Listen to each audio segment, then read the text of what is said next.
recibir a Anabel Pérez, directora de vinculación comunitaria de The Network. Nos va a dirigir unas breves palabras. Adelante, Anabel.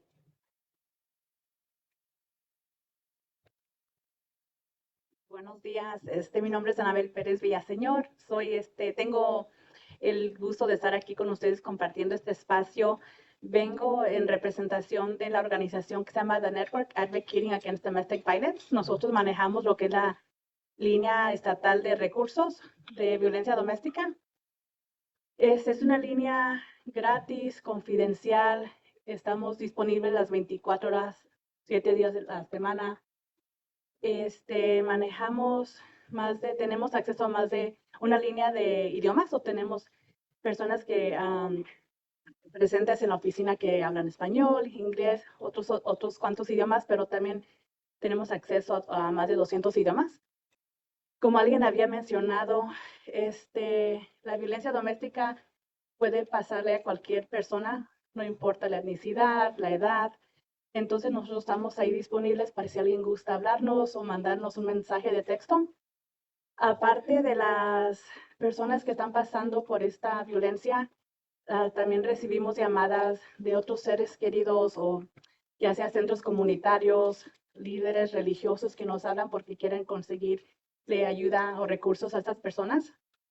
También a veces recibimos llamadas de las personas que están causando el daño y quieren cambiar. Entonces nos hablan y los conectamos. Entonces nosotros trabajamos con varias agencias en la ciudad de Chicago, el área de Chicago, agencias maravillosas así como DVSA Communities, Sarah Zen, varias otras organizaciones. Entonces, si alguien necesita información o ayuda, pueden de nuevo hablarnos al 877-863-6338. Ofrecemos varios recursos, entonces si alguien nos habla, necesita ayuda legal, consejería, en veces necesitan transportación, tienen que llegar a un albergue, a veces para ir a corte. Entonces, por favor, recomiéndenos a las personas, háblenos. Las personas que están pasando por esta violencia no están solas y estamos aquí dispuestas a ayudarles. Y de nuevo, también nosotros como advocates o personas que trabajamos con las sobrevivientes, no estamos solas, contamos en apoyo, y solo así es que podemos en veces adelantar ciertas leyes porque trabajamos juntas. Entonces, pues sí, también nos gustaría invitarlos a ustedes, tal vez si no trabajan en una organización de violencia doméstica, es otro servicio social. Nosotros ofrecemos talleres gratuitos y podemos ir a sus organizaciones, ayudarles, ofrecerles información, y también podemos trabajar con ustedes 6 meses en tratar de ayudarles con cualquier otra capacitación que necesitan. Bueno, gracias por su atención y gracias por estar aquí.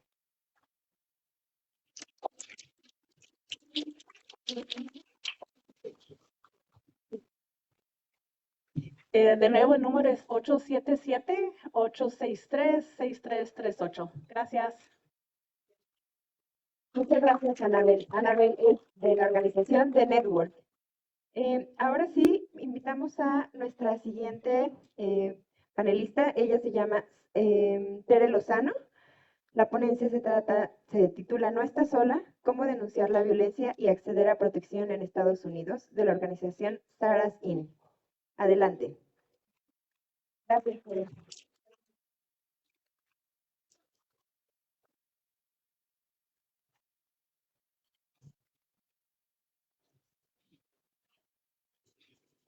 Hola, buenos días. Mi nombre es Tere Lozano, soy la supervisora del programa legal de Sarah's Inn, y mis compañeros, Estefanía Huesca, es asesora legal en la Corte de Violencia Doméstica de Chicago, y mi compañero Franklin Brito, que es asesor en los suburbios en la Corte de Maybrook. Muchas gracias por tenernos aquí, gracias al consulado por invitarnos a este evento, y hoy vamos a estar hablando acerca de órdenes de protecciones y el proceso. Hay un gran mito en nuestra comunidad que usualmente se necesita un abogado para procesar una orden de protección. Nosotros somos profesionales capacitados para hacer este proceso. Ayudamos a completar el papeleo, los acompañamos a corte y vemos el caso de principio a fin. No somos abogados, pero sí estamos capacitados para hacer este tipo de trabajo. Como les mencionamos, somos de la agencia de Stars Inn. Está localizada en Forest Park, pero tenemos oficinas satélites por toda la ciudad de Chicago. Y nosotros somos una agencia que ha sido establecida hace 45 años. Tenemos varios programas. Nuestro departamento obviamente es ayudar con las órdenes de protección, pero tenemos grupos de apoyos para mujeres, niñas y hombres que necesitan ayuda. Tenemos consejería.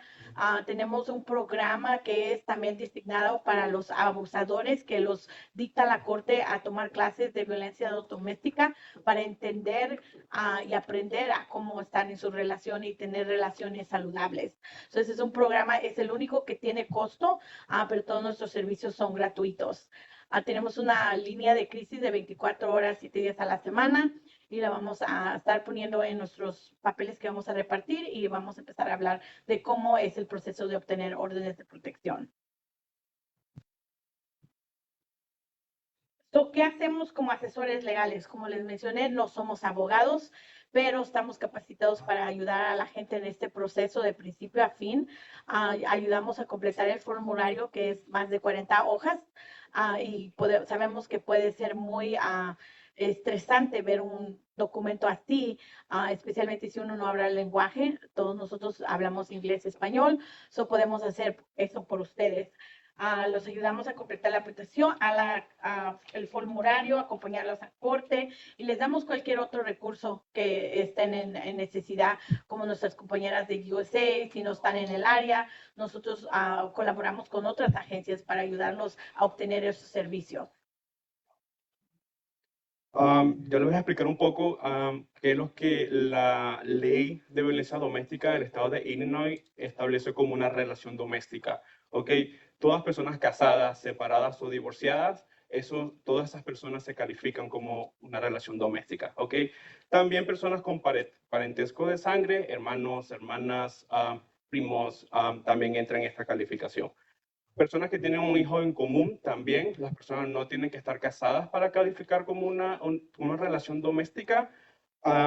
Personas que tuvieron una relación de noviazgo también califican a esta definición.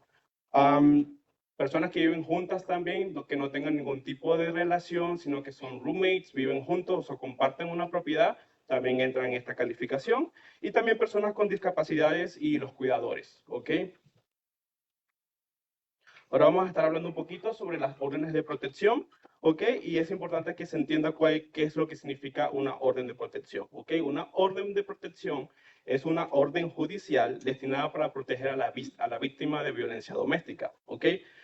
Esto es para restringir el comportamiento del agresor, ¿ok? Las órdenes de protección pueden incluir propiedades, ¿ok? Y varios diferentes tipos de remedios que vamos a estarles explicándoles a ustedes, ¿ok?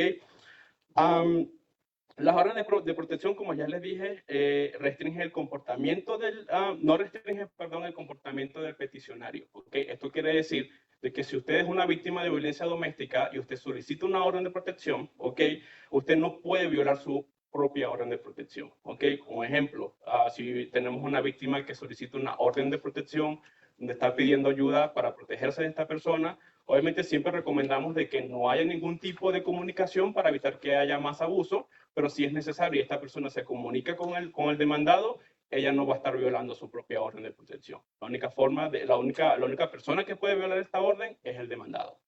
¿Ok? Es importante que se entienda que solo un juez es la persona autorizada a otorgar este tipo de órdenes de protecciones, y solo un juez es el que es capaz de modificarla, terminarla o extenderla. ¿Ok? Las órdenes de protección es una intervención reactiva. ¿Ok? Esto quiere decir que el abuso tiene que estar sucediendo, ¿ok? Para poder solicitarla, ¿ok? Esto es algo que le explicamos a nosotros, a todos nuestros clientes, para que tengan una idea de cómo funcionan las órdenes de protección, ¿ok? Aunque a pesar de que a veces nos dicen que pasó con mucho tiempo atrás, igual nosotros siempre recomendamos como que vamos a aplicar y vamos a dejar que el juez tome la decisión al respecto, porque a veces dependiendo del caso, son casos muy fuertes, que el juez como que le otorga la orden basada en todos los hechos anteriores. Cuando se solicita una orden de protección, hay dos tipos diferentes de órdenes de protección. ¿Okay? La primera es una orden de protección donde no haya ningún tipo de contacto. ¿Okay? Esto quiere decir que la persona no puede tener ningún contacto con la víctima, ya sea en persona, por llamadas, mensajes de texto o mandándole mensaje a través de otra persona. ¿Ok? Esas son cosas que también explicamos y hacemos entender a nuestros clientes. En las órdenes de protección se pueden pedir diferentes tipos de soluciones, ¿ok? Uno de ellos es una posesión exclusiva de la propiedad, ¿ok? Esto no establece o no le quita a la persona que es dueña de la propiedad. Esto es algo temporal nada más para proteger a la víctima de violencia doméstica, ¿ok? También puede, la persona, la víctima, puede también pedir cuidado físico y posesión de los hijos menores de edad, ¿ok? Puede solicitar custodia legal, ¿ok? De los niños menores de edad. Pueden llegar a un acuerdo de visitas de los hijos menores de edad, prohibición de traslado o ocultamiento de los niños, ¿ok? Orden al demandado de presentar a los niños a la corte, ¿ok? Pensión alimentaria, revocación de la tarjeta FOI, que es algo que se requiere si la persona tiene autorización de portar armas de fuego. Eso es algo de que si vemos y notamos o nos dejan saber de que la víctima fue violencia por uso de un arma de fuego, se le solicita al juez o en la aplicación se le coloca al juez que por favor le revoque o le retenga esa tarjeta. Y también podemos incluir provisión para de daños a propiedades personales, ¿okay? O de que el demandado pueda vender propiedad de la víctima. También tenemos una que se llama no contacto ilegal, ¿okay? La diferencia más grande de esta orden en cuanto a la primera es que en esta orden el demandado puede solicitar, puede tener contacto con el agresor, ¿ok? Pero nada ilegal puede suceder, ¿ok? Cuando nos referimos a nada ilegal es como agresiones físicas, abuso verbal, que la esté siguiendo, que la esté acechando, ¿ok? Y que no la deje moverse libremente a la víctima, ¿ok? Esa es la diferencia también. Una de las grandes diferencias también es que en este tipo de orden se puede solicitar que el agresor no entre a la propiedad si el agresor está bajo los efectos del alcohol y de las drogas. ¿Ok? Y con esta también se puede solicitar que el juez le retire el FOI card si la persona es dueña de armas de fuego. Ahora yo voy a hablar sobre cuál es el proceso para obtener una orden de protección. Una orden de protección se puede tramitarse a través de la Corte Civil o de la Corte Criminal. La diferencia entre esas dos, la civil y criminal, es de que en la Corte Criminal existen cargos penales. El proceso puede variar según el juzgado, entonces en cada corte manejan diferente el proceso de la orden de protección. Obviamente mi compañero trabaja en Maywood y yo en la Corte de Chicago y trabajamos completamente diferente en el mismo proceso de las órdenes de protección. Hay dos tipos de órdenes de protección, una orden de protección de emergencia y una orden de protección plenaria. Una orden de protección de emergencia solamente dura 21 días. La víctima tiene que presentarse a cada corte que se le asigna para seguir extendiendo esa orden de protección de emergencia cada 21 días hasta que se llegue en la fecha de la audiencia con el demandado en corte. Ya que se haga esa audiencia, el juez va a determinar si se le otorga una orden de a largo plazo, que es la orden de protección plenaria. Esa orden puede durar de 1 año a 2 años, dependiendo lo que el juez otorga. Máximo se puede por 2 años y durante esos 2 años la víctima no tiene que volver a corte. Ya que se terminan los 2 años, si la víctima desea continuar esa orden de protección, puede ir a corte, llenar una moción y volver a ver el juez para que se extienda por 2 años más. Algo que quiero agregar es la única diferencia entre la criminal y el civil es cómo empezar la orden criminal es con un reporte de policía. Cuando hay un crimen que ocurre, se hace un reporte de policía, mucha gente tiene la impresión y llegan a la corte y dicen, ya tengo mi orden de protección. No pueden tener una orden si no van delante de un juez. Y lo que se necesita es un reporte de policía que se lleva a la corte, en este caso sería Chicago, están en Chicago, y hablan con un fiscal, el fiscal evalúa el caso y determina si se puede proceder. Eso es la gran diferencia de la civil y la criminal, aunque uno no necesita reporte de policía.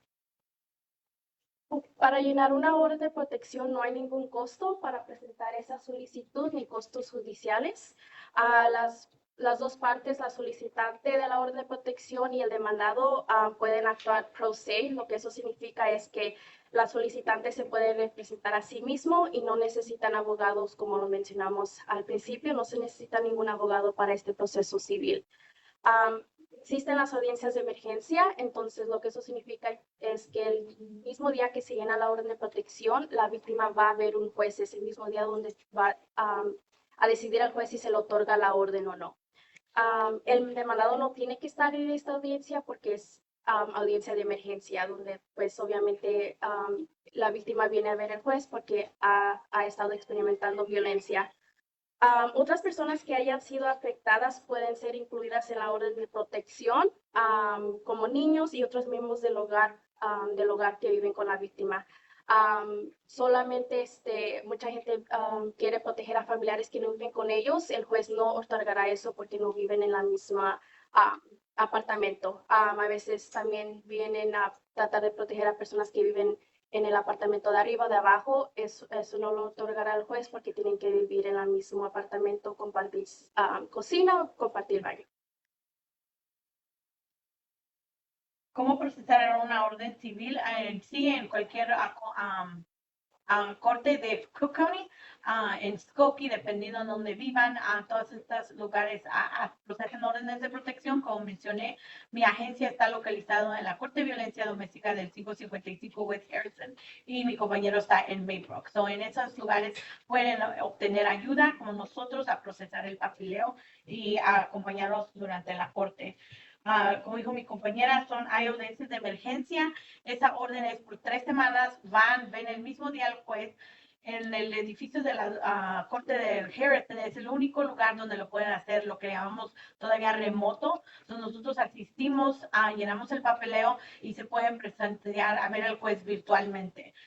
Esto es un gran ayuda para las víctimas, especialmente de COVID, que se estabilizó esto, que las víctimas tienen miedo. El simple hecho de entrar a ese edificio les da temor, que es entendible. Al abusador o abusadora los puedes estar siguiendo. Este es un buen remedio que tenemos, que se puede conectar remoto, y nosotros nos conectamos con las víctimas remoto y estamos con ellos presentes en cada momento. Los servicios son de 8:30 a 3:30, no somos nosotros, es la corte. Como les mencioné, el papeleo es más de 40 hojas que se tiene que llenar. Eso sí toma su tiempo y es tardante, pero ese es el horario para la Harrison. Pedimos que si tienen niños, que si los pueden dejar en su casa. Obviamente no es el mejor ideal para llevar a los niños, pero si es necesario, hay guardería adentro de las cortes. Cada corte tiene guardería para los niños que están disponible para las víctimas. ¿Qué necesitamos para una orden de protección? Ok, para ser capaces de solicitar una orden de protección, un incidente tiene que estar ocurriendo. Ok, también si cuando sucedió el incidente usted llamó a la policía, obviamente la policía le va a realizar un reporte, ok, pero es importante que las víctimas entiendan de que en tal caso de que sucedió un incidente y no se llamó a la policía, eso no las descalifica para optar una orden de protección, ok. Ellas pueden testificar en lo que sucedió, ok. Es recomendado de que si la víctima tiene algún tipo de evidencia de lo sucedido, okay, no es necesario, pero nosotros recomendamos que eso suceda porque eso ayuda a los jueces a determinar de que verdaderamente está pasando lo que pasó y obviamente tienen las pruebas suficientes para hacer algo al respecto. Okay.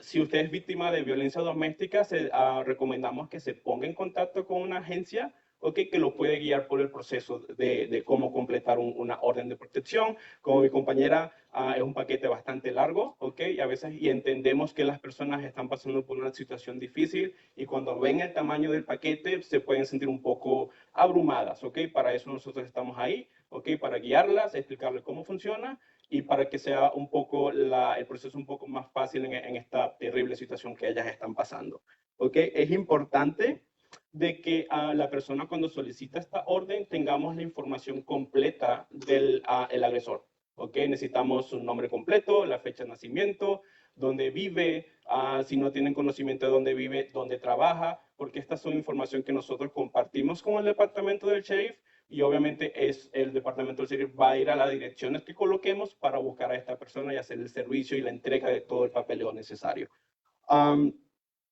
También esto va a ser dependiendo de que si usted, por lo menos en Maywood, lastimosamente las personas tienen que estar presentes, el juez no le gusta tener audiencias virtuales, pero si se dirigen a 555 West Harrison, ahí sí pueden hacerlo de forma virtual. ¿Ok? Es importante de que si usted está planeando llenar esto en forma virtual, necesitamos un correo electrónico donde la corte le pueda mandar toda la información referente a su orden de protección. ¿Ok? Nuevamente, una vez que se aplica a la orden de emergencia, usted va a tener una audiencia el mismo día, usted va a estar al frente del juez el mismo día y usted va a estar explicándole al juez qué es lo que está sucediendo y el juez puede otorgar la orden de protección de emergencia o puede denegarla, ¿ok? O puede extenderla, ¿ok? Todo va a depender a la situación que esté pasando en ese momento. Una vez que se le otorga la orden de emergencia a la víctima, okay, es importante de que la víctima es la pues encargada de reportar cualquier violación de esta orden. Okay. Lastimosamente, si ella recibe una violación de la orden después de tener una orden firmada, ella se tiene que dirigir, o él se tiene que dirigir a la estación de policía, explicar la situación, explicar a la policía de que tiene una orden de protección en contra de esta persona y obviamente que esta persona la está violando. Y obviamente, nuevamente, si tiene evidencias de la violación, eso ayudaría bastante el caso. El demandado tiene que ser notificado personalmente por la policía. Nosotros nunca recomendamos a nuestros clientes que hagan a la entrega de la orden o que le dejen saber al agresor de que solicitaron una orden de protección, porque no sabemos cómo esta persona puede reaccionar. ¿Ok? Nosotros siempre les explicamos que es la policía la encargada de notificarles a ellos. También recomendamos de que si la persona se dirige a su casa y todavía él no tiene conocimiento de la orden, pues que llamen a la policía, expliquen la situación y la policía se va a dirigir a la dirección y le va a hacer la entrega de todos los documentos necesarios. Cuando usted solicita una orden de emergencia que es aprobada, el juez le va a estar dando otra cita, ¿okay? Otra audiencia, donde el juez va a estar actualizando a la víctima sobre si la policía fue capaz de entregarle los documentos al agresor, de que en este momento también el solicitante o el demandado puede dejarle saber al juez que va a buscar ayuda legal, ¿okay? Y puede solicitar una extensión de la audiencia y de la orden de emergencia. ¿Ok? Una vez que se pasa todos estos procesos, que la víctima demuestra toda la evidencia que pueden coleccionar, ¿verdad? Y que cada persona explique cuál es la situación, el juez va a tomar una decisión que en la audiencia final, donde puede otorgar una orden de protección por 2 años y claramente esta orden de protección, antes de que se expire, se puede solicitar una extensión.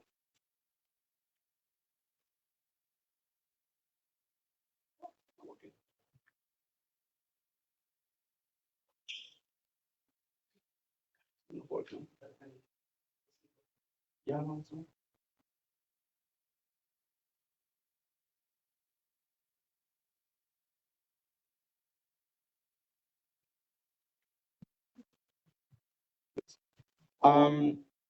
Como ya les expliqué brevemente en la slide anterior, pues nuevamente las personas encargadas de hacerle saber a la persona, al demandado, de que hay una orden de protección en su contra, es la policía. ¿Ok? El peticionario o la víctima es la responsable de otorgarle toda la información que ellos pueden usar a favor de ellos. Eso quiere decir, nuevamente, el nombre completo del agresor, direcciones donde la policía puede dirigirse, ¿ok? Y toda la información que la policía puede utilizar para identificar a esta persona, ya sea también información del vehículo, si tiene un vehículo, también se puede colocar información de sus redes sociales, ¿ok? Es importante que entiendan de que el demandado tiene que estar en conocimiento de que hay una orden en su contra, ¿ok? Para poder reportar una violación, ¿ok? Si el demandado no tiene conocimiento de que hay una orden de protección en contra de él, básicamente no se puede reportar una violación porque la persona no está al tanto de que existe esta orden en contra de él. Otra forma de que se pueda notificar al demandado es, nuevamente, como ya expliqué, es a través del sheriff. Si ustedes ven a la persona cerca de su casa, ustedes pueden llamar a la policía y notificarle que esta persona está aquí, que por favor manden a una persona, a un oficial, para que ese oficial haga la entrega de los papeles necesarios. Y a partir de ese momento es cuando la orden entra en vigor. Básicamente, a partir de esa fecha, cualquier tipo de contacto que puedan tener se cataloga como una violación de la orden.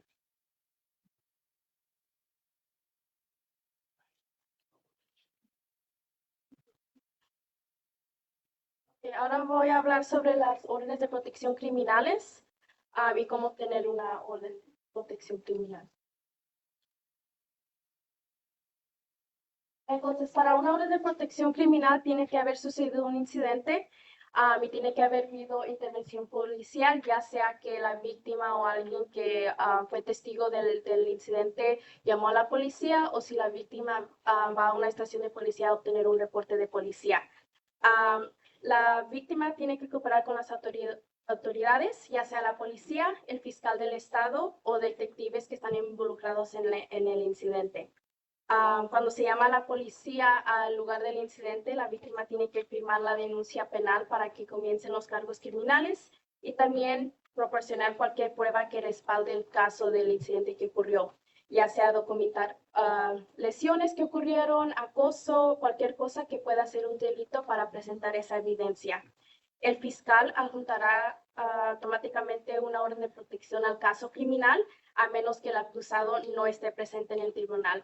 Diferencia una orden de protección civil donde la víctima tiene que llenarlo sola con ayuda de un asesor o igual sola o solo. En un caso criminal, el Estado le ayuda con esa orden de protección. En una orden de protección va a haber una audiencia y es útil que la víctima asista simplemente para conocer qué fue el resultado del demandado siendo arrestado, porque en estas audiencias el juez puede ordenar diferentes remedios o condiciones al demandado, ya sea el monitoreo por GPS, que es el grillete que se les da al demandado para que pues salgan en condiciones, o condiciones especiales de fianza para proteger a la víctima. En algunos casos, igual el juez puede otorgar la orden de protección ese mismo día. En las fechas que siguen de audiencia, puede suceder lo siguiente, que es que la orden de protección puede ser extendida, amendada o anulada. Y también puede haber una posible condena al demandado. La diferencia entre los cargos criminales en la ciudad de Chicago y los suburbios de Chicago es que en Chicago las víctimas deben de abogar por sí mismas un poco más que en los suburbios. Eso significa que la policía puede intervenir o puede haber sido llamada durante el incidente, pero no realizar un arresto, que es algo muy común que escuchamos que la policía de Chicago no arrestó al demandado en ese incidente. Y es posible que solo proporcionen un informe o el reporte de policía. Ya que se le otorgue esa orden de reporte de policía, la víctima puede ir al 555 West Harrison, hablar con el fiscal del estado y presentar su reporte policial. Y ahí el fiscal del estado va a evaluar el caso y ver si pueden presentar cargos criminales y dónde comienza el caso criminal. Algo muy importante es que mucha gente piensa que con ese reporte ya el crimen se reportó. No, es simplemente el reporte. Si no actúan, no va a haber orden de protección, no va a haber arresto, no va a haber cargos criminales. Mucha gente llega a corte y dice, ya está el caso. Pero es un reporte y el reporte es solamente válido por 30 días. Si van después de 30 días, el fiscal no va a evaluar el caso. Es bien importante que si la persona obtuvo un reporte, ir a la corte lo más pronto posible, porque solamente hasta 30 días tienen para reportarle ese crimen. Y también queremos explicar un poco la diferencia entre cómo funcionan las cortes dentro de la ciudad de Chicago a cómo funcionan las afueras de Chicago, ¿ok? A las afueras de Chicago, la víctima no es necesario que vaya a hablar con los abogados del estado, ¿ok? En las afueras de Chicago, los policías pueden arrestar a estas personas si cometieron un acto de violencia doméstica. Okay. Obviamente los policías le van a preguntar a la víctima si quieren hacer algo al respecto o si no quieren hacer nada al respecto y los policías le explican cuáles son los pasos. Okay. Si el acto que se cometió es un poco violento, okay, la policía está en capacidad de firmar un complaint, como se dice, por la víctima, y eso quiere decir que la policía puede arrestar al agresor y lo van a presentar frente al juez. Okay. Toda persona que es arrestada en los suburbios dependiendo la hora que sea el arresto, ¿ok? Al día siguiente se presenta frente al juez o puede ser que se tarde 2 días dependiendo la hora, ¿ok? Los abogados del Estado van a recibir todos los archivos, van a recibir una explicación y un reporte policial de qué es lo que sucedió y ellos van a ponerse en contacto con la víctima y se van a asegurar de que la víctima quiere presentar los cargos, ¿ok? Algo también súper importante que nos gusta siempre explicarle a nuestros clientes es que el Estado sí les pregunta a las víctimas si quieren seguir con los cargos criminales o no, pero la decisión final de seguir con el caso no depende de la víctima, depende de los abogados del Estado. Si los abogados determinan de que tienen evidencia suficiente para seguir con el caso sin la ayuda de la víctima, ellos lo van a hacer así. Obviamente los abogados del Estado siempre se van a asegurar de que la víctima, la mayor prioridad de ellos es la seguridad de la víctima, ¿ok? Porque a veces tenemos casos de que las personas no quieren seguir adelante con los cargos, pero solicitan la orden de protección, ¿ok? Eso también se puede hacer, ¿ok? Entonces, eso es para que entiendan un poco cuál es la diferencia entre Chicago y los suburbios.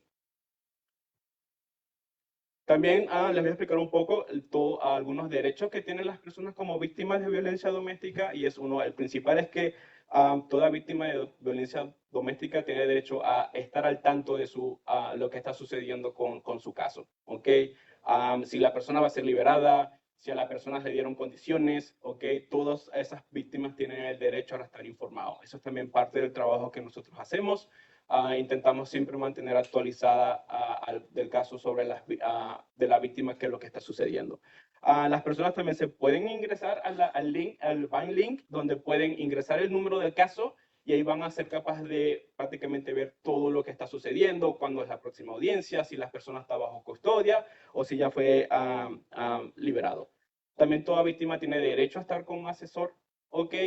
Para apoyo emocional, o nosotros siempre vamos a estar presentes en la corte, ya sea en persona o a través de internet, por si las personas tienen algún tipo de pregunta sobre lo que está sucediendo, porque nuevamente entendemos que es un proceso tedioso, es un momento muy difícil, ¿ok? Y nosotros nos esforzamos para pues estar ahí y explicarle y que la persona entienda qué es lo que está sucediendo con su caso.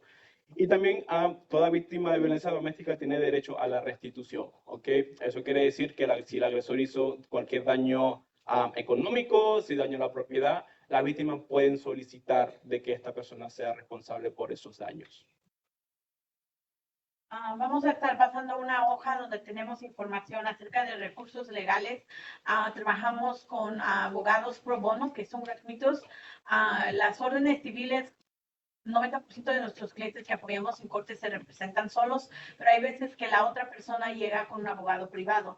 Sabemos que muchas personas no tienen los recursos para contratar un abogado privado, o hay agencias con las que nosotros colaboramos, que damos referidos. Es difícil, pero no imposible. Entonces, tenemos una lista de abogados donde pueden llamar, pedir asistencia. También, como el network mencionó, hay albergues y también nosotros ayudamos a conectarnos. Tenemos una lista de albergues disponibles. Vamos a pasar esa lista. Muchas gracias por su atención. ¿Alguien tiene alguna pregunta? ¿Alguien tiene preguntas? ¿No? ¿En línea tenemos preguntas, Dani? ¿No?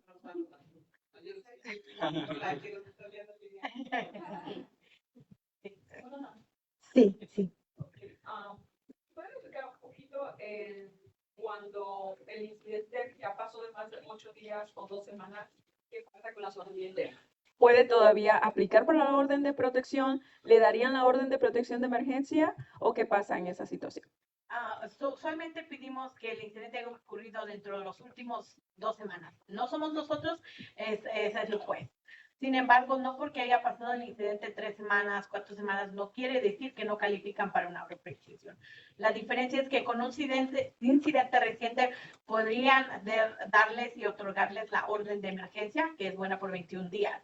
Si el incidente es más pasado de tiempo de 2 semanas, todavía nos dejan someter la solicitud para la orden de protección y queda como petición. El caso empieza y sigue y es el mismo proceso. El alguacil va, busca a esta persona para entregarle la petición. No porque no califique para la de emergencia, no quiere decir ya no calificó para ningún tipo de orden de protección. Tenemos muchos clientes que llegan sin orden de emergencia porque el incidente no sabían que sus opciones, que pasa muy frecuente, ¿no? Es que yo no sabía dónde acudir, no sabía dónde buscar ayuda, pero después de que empieza el caso, podemos terminar con la orden plenaria, que puede ser hasta por 2 años. Sí. Sí. Muchas veces las personas que tienen una orden de protección no le hacen caso y entonces las víctimas, las sobrevivientes no saben qué hacer. Si no se llegan al lugar y no tenían permitido el demandado en este caso, ellas qué tendrían que hacer, cuáles son los procesos que a ellas también les van a ayudar. Sí, por ejemplo, la orden de protección de emergencia, que probablemente le puedan ayudar para obtener una orden plenaria. Sí, les aconsejamos a las víctimas que tienen que atender a todas sus cortes, especialmente en civil. La orden la extienden cada 3 semanas. Cada 3 semanas tienen que estar presentes. Nosotros estamos con esas personas y al final es un proceso. Nada pasa hasta que la otra persona no haya recibido esos documentos, hasta que el alguacil o la policía le haya entregado esos documentos. Ya cuando fueron entregados, la otra parte tiene el derecho a presentarse en corte y ahí puede pasar 3 cosas. O aceptan la orden de protección hasta por 2 años, piden una audiencia. Una audiencia es donde el juez escucha las versiones de la peticionaria y el abusador o abusadora y él o ella determina si puede otorgar la extensión de esta orden hasta por 2 años. En criminal sí se dilata más. Pues vamos a estar en corte hasta por 1 año, 8 meses, pero ahí las personas son excusadas, no tienen que estar presenciales en cada corte y ese es donde nosotros entramos y estamos en cada corte escuchando lo que está pasando, las extensiones, si hay ofertas de castigo y se le comunica a la víctima. Quiero agregar también algo adicional a la pregunta que hiciste y es como que si la persona tiene una orden de protección de emergencia y el demandado está en conocimiento de esta orden y él decide, por ejemplo, acercarse a la propiedad donde esta persona vive, porque es la víctima es la que tiene que acercarse a la policía y reportar todo esto, estas violaciones, ¿ok? Nuevamente, si tienen evidencia, si tienen una cámara de seguridad fuera de su propiedad y la cámara grabó a la persona acercándose a la propiedad, pues eso son cosas que ellos pueden llevar a la estación de policía para reportar estas órdenes, esta violación de la orden. Sí. Buenos días. Buenos días. Tengo una pregunta. ¿Se puede solicitar una orden de protección si solamente el daño es psicológico? O sea, estamos hablando que no hay golpes, no hay marcas, no hay evidencia, solamente psicológico. No decimos que es imposible, al final del día el que toma la decisión es el juez. Nosotros cumplimos con llenar el formulario y poner, siempre va a haber un patrón. Tal vez en los últimos meses no ha habido abuso físico, pero en algún punto desafortunadamente va a haber abuso físico. Nosotros ponemos todo eso y es el juez el que determina. Nunca desanimamos a las personas a hacer una orden porque no somos quien, estamos aquí para apoyarlas y ayudar y nosotros siempre vamos a estar ahí y siempre vamos a llenar el formulario para ustedes. Y ustedes, perdón, ya que usted está diciendo, en algún momento va a haber abuso físico y es muy fuerte el comentario porque tenemos que llegar a ese punto, ¿sí? A que tengamos una defensa, la mujer o cualquier persona que está recibiendo violencia hasta que haya un abuso físico. Yo sé que ustedes no toman la decisión, ¿verdad? Pero es un comentario importante de decirlo en este momento.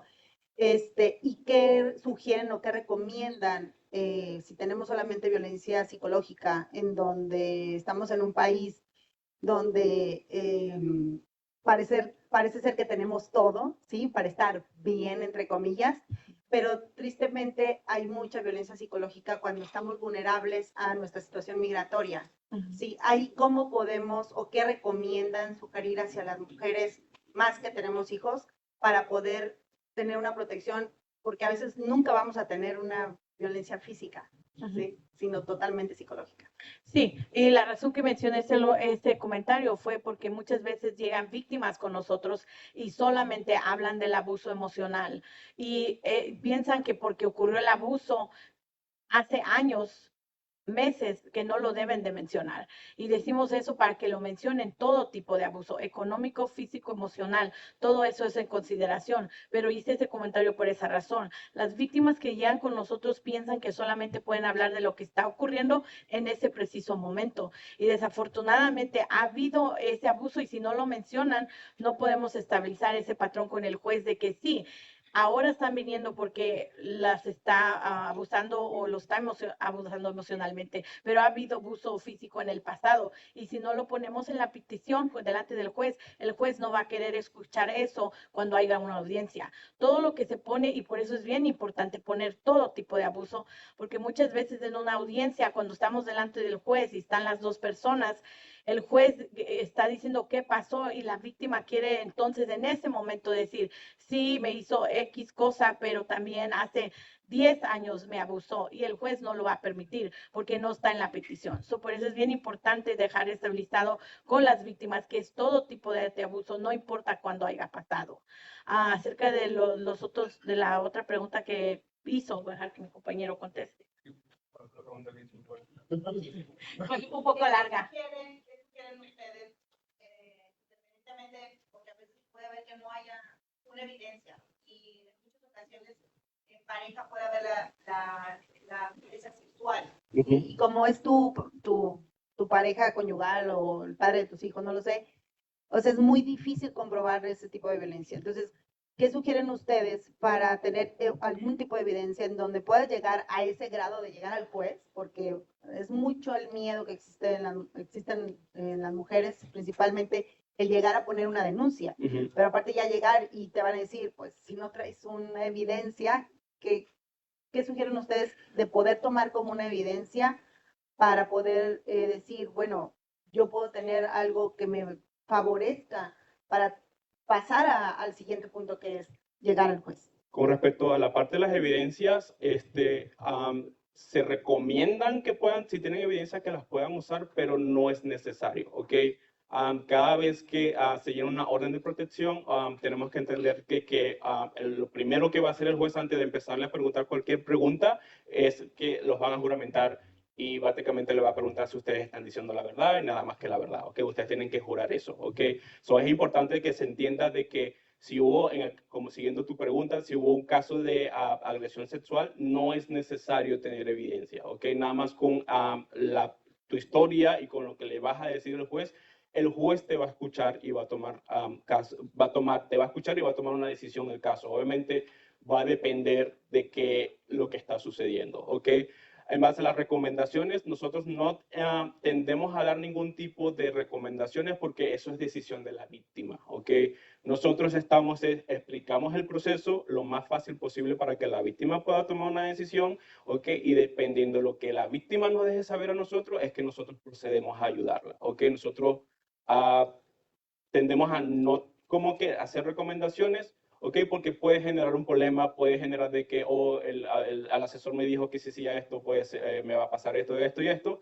Y si sucede todo lo contrario, obviamente nosotros no queremos esa experiencia. Al final es importante que entiendan, nosotros no somos las personas tomando la decisión, es un juez, ¿ok? Y por más que trabajemos mucho con ese juez, nosotros no sabemos cuál va a ser la decisión que el juez va a tomar, ¿ok?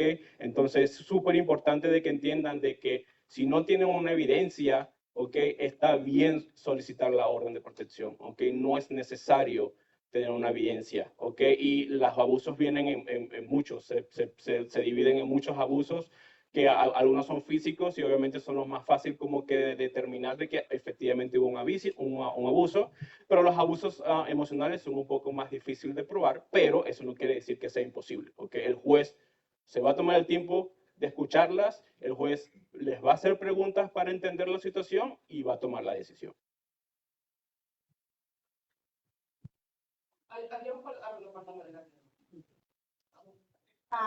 Mi pregunta está relacionada con lo último que comentaron y quería saber si hay algún programa o ustedes ofrecen algún programa de seguimiento psicológico para estas familias, sea varón, sea mujer, y sobre todo para los niños. ¿Hay algún programa de extensión? Y la segunda pregunta es, ¿qué duración tiene el apoyo o la ayuda para las personas que requieren de un hogar? Si es que tienen hogares destinados para ayuda inmediata. En nuestra agencia Citizen sí ofrecemos consejería y asesoramiento para cualquier víctima de violencia doméstica, ya sea adultos o niños, hombres y mujeres. Tenemos consejería individual o consejería en grupos, lo que decida la víctima. Simplemente llama nuestros números, hacemos una cita para conocer qué es lo que está pasando, qué recursos se les ofrece, porque cada situación es diferente. Entonces, sí, ofrecemos consejería para niños, adolescentes y para adultos también. En nuestro Saracen también tenemos un departamento de hogar. También hacen cita con nosotros le ayudamos a llenar los documentos para aplicar para eso, lo que se llama Coordinated Entry, donde hay muchas víctimas de violencia tratando de obtener abogado. No es algo de emergencia, es a largo plazo. Entonces, esto dura mucho dependiendo la situación de cada persona, qué tan severo es, si está yéndose del hogar con el demandado. Entonces, puede durar, la verdad no tenemos horario de cuándo se va a llamar a esa persona, pero sí ayudamos con eso. Tenemos unas preguntas de Facebook. La primera pregunta que tenemos es, ¿qué puedo hacer cuando me niegan la ayuda? Porque dicen que mi pareja tiene que pagar por los honorarios del abogado. Mi pareja me restringe el dinero. ¿Qué puedo hacer?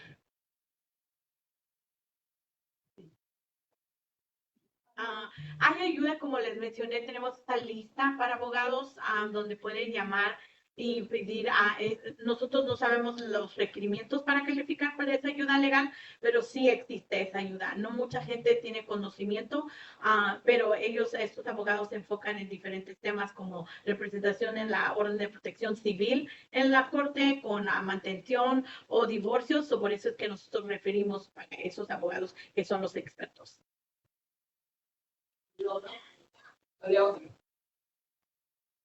La siguiente pregunta es, usted mencionó que hay que esperar para que el alguacil notifique a la persona, pero si no tiene nuevo domicilio, ¿el consulado puede ayudar a localizar al agresor?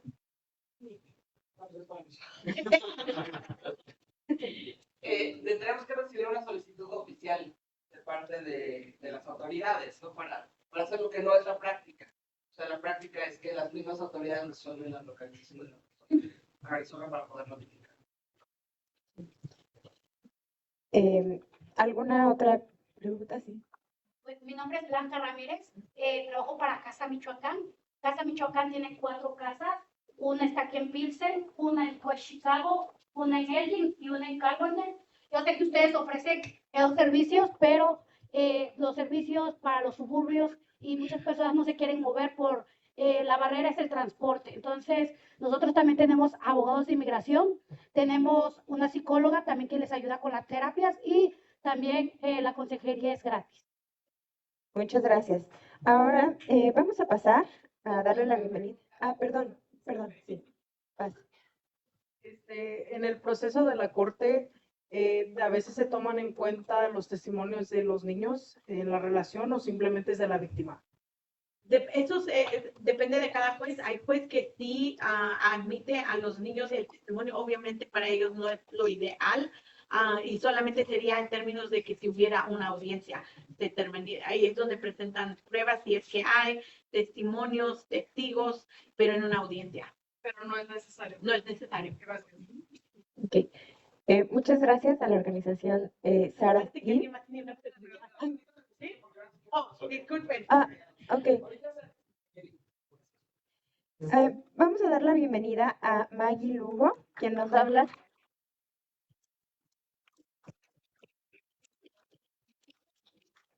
Nos va a hablar de los servicios que ofrece Casa Michoacán. Adelante, Maggie. Gracias. Bienvenida.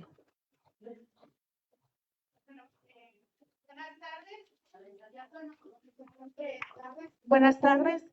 Mi nombre es Maggie Lugo, yo soy la directora de Casas Michoacán, mejor conocida como la Federación de Clubes Michoacanos en Illinois. Y quiero empezar primero agradeciéndole a la embajadora por hacer del consulado un espacio seguro para todas y todes. Y más allá de esto, de los servicios que Casa Michoacán ofrece, quiero mencionar 3 cosas que son sumamente importantes que creo que mis compañeros necesitaron mencionar y es importante. El cyberstalking o el constantemente que alguien esté revisando tu Facebook, tu Instagram cuando estás ya en corte, eso también es un elemento importante para regresar a un juez y decirle, esta persona me está hostigando vía mis redes sociales. Especialmente cuando ya tienes una corte, una orden de restricción, es muy importante porque eso te defiende y incluso te apoya en un caso de una visa U o alguna otra petición que tengas legal. La número 2 es de que, eso me dijo Maya, te vas a sonar como la hijada de Vicente Fernández Macha, que puede ser, pero la violencia doméstica no solamente pasa con las mujeres y constantemente tenemos esa ideología que porque soy mujer, soy ama de casa, soy novia, soy hija, pasa solamente porque soy del género femenino. La violencia doméstica pasa en todos los géneros y uno de los géneros, una de las comunidades que es constantemente atacada y la cual pueden decir, hay muchos servicios, pero en realidad los hay. Esa es una pregunta, ¿verdad? Es para la comunidad LGBTQ+. ¿Qué pasa? Como mexicana, crecemos, o como latinos, latines, crecemos en nuestros hogares en los cuales dicen, con perdón de todos, sin ofender a nadie, eres joto, no te quiero aquí en mi casa. O mira, es marimacha y no la quiero en mi casa. Esas palabras, a pesar de ser ofensivas, son actos de violencia. Violencia verbal, violencia emocional, violencia también puede ser física, porque no es necesario que una persona te agreda físicamente, porque te está agrediendo emocionalmente, psicológicamente, lo cual lleva a que muchas personas se autolastimen. Y la tercera es que mucha de la violencia que vivimos hoy día viene de generaciones. Voy a hablar de una historia muy personal. Yo crecí en una casa en la cual tuve la fortuna de tener una madre que es muy amorosa. Muy amorosa en el sentido de que ella me enseñó que nadie tenía permitido decirme, estás loca.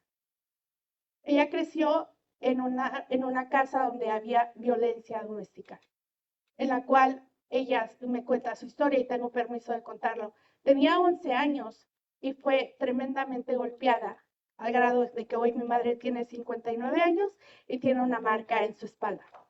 Esa es una señal, no nada más física, pero es una señal o una marca de por vida, que nos recuerda que el trauma físico que pasamos no es de hoy. No es cuando uno le dice, te voy a aventar la chancla o te voy a dar un pellizco en misa o te voy a dar una mirada y con eso vas a saber que estás haciendo algo mal. Muchas de las veces la violencia doméstica viene de generaciones en generaciones en generaciones. ¿Y cuál es nuestra responsabilidad? Es muy interesante. Usualmente la mayoría de las trabajadoras de caso o las organizaciones que tienen trabajadoras refiriendo a violencia doméstica pasaron por abuso sexual, abuso doméstico, y la mayoría se ponen en primera persona cuando alguien viene. Si eso les pasa, busquen a alguien más que les dé el apoyo en ese instante que no sea de su persona. ¿En qué sentido? Para poder ayudar, tienes que estar de alguna manera bien. Viene referido a que es una persona que ha tenido la terapia, que es una profesional que va a tomar tu caso con seriedad, con confidencialidad y sobre todo que no te va a ayudar, que es un acompañamiento. ¿Qué es un acompañamiento? Ya sea a través de acompañarte a la corte, como lo dijo mi compañera aquí, es el llenado de las 40 hojas con claridad, honestidad, transparencia y confidencialidad. Mucha de la violencia se queda en silencio por la falta de esas 4 cosas. Y esas 4 cosas van conectadas a la raíz de cuando éramos pequeños y de la raíz de nuestros padres. ¿Cómo vamos a romper eso? y yendo a terapia, buscando ayuda. La terapia no es algo que dicen, estás loco. No permitan que alguien les diga, estás loca, estás loco. Es un término que te afecta inconscientemente al decir, no soy capaz de hacer esto porque mi madre, mi pareja, mi novio piensa que estoy loco. Es una decisión loca, pero más bien es la forma de empoderarte, de decir, yo puedo. Sé que estoy en un momento de violencia doméstica muy grave, pero lo voy a hacer por mí, porque al estar bien mamá, al estar bien papá, están bien los niños. Y como decía, constantemente pensamos que la violencia doméstica es solamente para las mujeres, pero en el estado de Illinois me parece que es el 21%, 1 de cada 10 hombres son violentados por una mujer. En la comunidad LGBTQ+, 8 de 15 son violentados y nadie habla. A través de mis casi 8 años, la próxima semana en Casa Michoacán, y de entender los protocolos y hacer mucho trabajo de campo en las necesidades de nuestras comunidades, me doy el grandísimo orgullo de decir que ahora en las 4 casas, como lo dijo Blanca, en Pilsen, aquí en Chicago, en West Chicago, en Elgin y en Carbondale, al sur de Illinois, estamos oficialmente ya teniendo nuestro departamento de salud mental. Totalmente gratuito. Vengan, háblenlo, es confidencial, pero no nada más somos una organización de este programa. Hacemos un acompañamiento. Yo no digo ayudamos, ojo, yo digo acompañamos, porque ayudar es deshabilitar a una persona de poder prender y apagar la luz cuando esa persona quiera. Acompañamos a las personas en la visa U, el departamento legal, referidos para las familias cuando se trata de niños, consejería para mamá, papá o individuo, especialmente para la comunidad LGBTQ+, o para las personas que realmente dicen, es que no sé si soy de aquí, de acá, o cómo le hago, o para la gente que quiere salir del closet, entre comillas, o quiere tener esa conversación difícil con sus familias, hay un acompañamiento. El trabajo de servicio social, que es todo relacionado con el estado de Illinois, los servicios para los niños y para las personas que son residentes y ciudadanas, y sobre todo el estigma que dice una pareja, sea hombre, sea mujer, sea de la comunidad LGBTQ+ o no, dicen, si tú me denuncias en la corte, va a llegar ICE y te va a llevar. ¿Cuánto no hemos escuchado eso? No tienes ni un peso, no vas a poder irte a ningún lado. ¿A ti quién te va a querer si en tu casa ni siquiera te quieren? O trastornan y empiezan a tener comportamientos para los niños, y los niños se vuelven rebeldes, empiezan a usar drogas y todo eso. Todo eso no digo que es sanado a través de la terapia, pero creo que es importante que busquemos la ayuda emocional. Para la persona que hablaba sobre el abuso físico, el abuso sexual, sí hay maneras de poder tener evidencia. Una de ellas es asistiendo a tu doctor, porque muchas de las veces hay un STD, una transmisión, hay transmisión sexual, puede ser que haya una infección urinaria y tu cuerpo responde a todos estos traumas. Así que más allá de todo lo que aprendamos hoy día es cómo llevamos esta información a la siguiente persona. Cómo dejamos de ser víctimas y nosotros mismos nos convertimos en nuestros héroes. Porque la persona que te diga, te voy a ayudar, debería decirte, puedo acompañarte en el proceso, porque al final del día tú eres la que vas a decidir dar ese paso, aunque te tiemblen las rodillas. Seas hombre, mujer de la comunidad LGBTQ, seas quien seas, eres un solo ser humano en este mundo, el cual merece respeto a tu dignidad. Y nadie, absolutamente nadie, tiene el derecho a quitarte el valor que existe en tu alma. El latido de tu corazón es uno y solamente tú lo sientes. Así que si tienes niños, a la comunidad que nos está viendo en Facebook, si tienes niños, si eres un individuo que no sabe cómo salir de esta situación por miedo, por hostigación, por amenazas, busca ayuda. Busca ayuda y sepan que aquí en Chicago, por ejemplo, ahí está el One Stop, que automáticamente les buscan una casa en la cual ustedes pueden ir.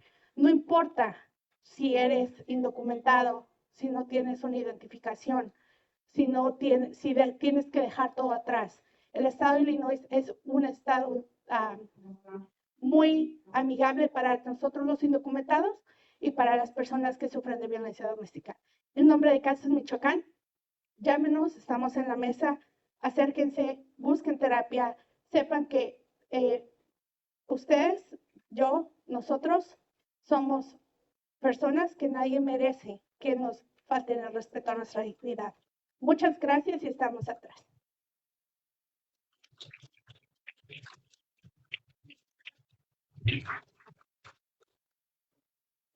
Muchas gracias, Maggie. Para nuestra siguiente ponencia vamos a tener un formato híbrido. Nos van a estar acompañando personas desde México y tenemos aquí presencialmente a Natalia Castro. Ellas vienen, participan con nosotros. Natalia fue parte del equipo de protección aquí en el consulado, así es que es un gusto recibirla nuevamente ahora con este proyecto. El título de la ponencia se llama Reconstruir desde la seguridad, recursos y protección para mujeres en México. Paz y justicia para todas. Sí, muchas gracias, como comentó la cónsul Cindy. Bueno, primero gracias a todas y todos por estar aquí. También gracias, cónsul general, por aceptarme, por la invitación. Para mí es pues un placer regresar con este proyecto que justo nació de conocer las necesidades de la comunidad mexicana aquí, de todas las sobrevivientes de violencia, pues aquí es doméstica, pero es de género. Dos de mis socias, Sofía y Alondra, van a estar pues por Zoom, pero en lo que se conectan voy a platicarles un poco de cómo surge Paz y Justicia para Todas. Es una organización que tiene la intención de apoyar binacionalmente, esto quiere decir tanto adquirir recursos en Estados Unidos como en México para las mujeres mexicanas que por elección propia o porque no hay una forma de regresar a México, pues tienen que quedarse aquí en Estados Unidos. Y bueno, tienen la gran fortuna de tener un consulado, al menos aquí en Illinois, presente, también organizaciones aliadas, pues muy importantes. Y bueno, nosotras tenemos tres pilares principales. Uno es la atención psicológica con perspectiva de género, con enfoque comunitario en inglés y en español. Esto puede ser por videoconferencia. Entendemos que aquí hay muchas organizaciones que ayudan, pero la verdad sé que la lista de espera es muy amplia y en estos momentos, cuando estamos atravesando una situación o un ciclo complejo de violencia, pues necesitamos, uno, no sentirnos solas y otra, estar acompañadas de personas que tengan pues las herramientas y una perspectiva que nos permitan sentirnos acompañadas. Bueno, pues no sé cómo lo pongo, ver. ¿Alguien me ayuda?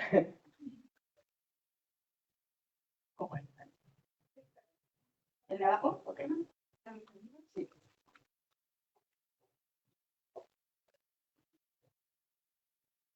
Bueno, sé, ya está Sofía en... Está Sara. Sara. No sé.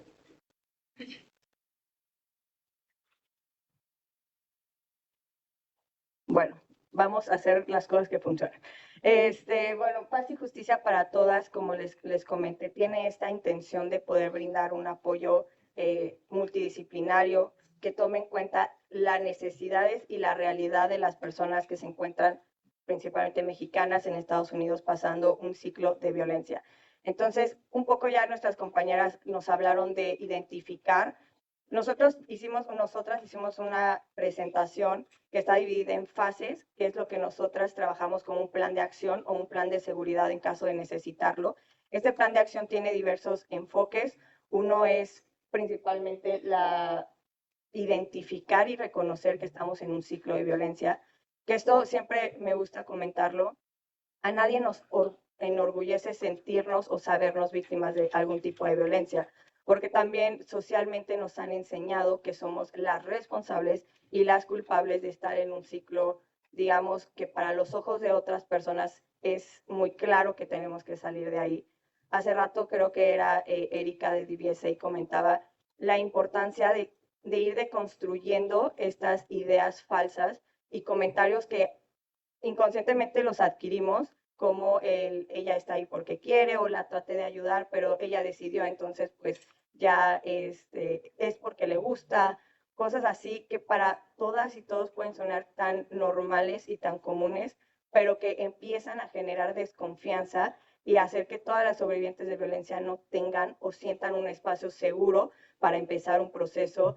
Pues salir de un ciclo de violencia implica mucha valentía, y la valentía se ve sobre todo también cuando nos rodeamos de personas de confianza, que tenemos una red de apoyo fuerte.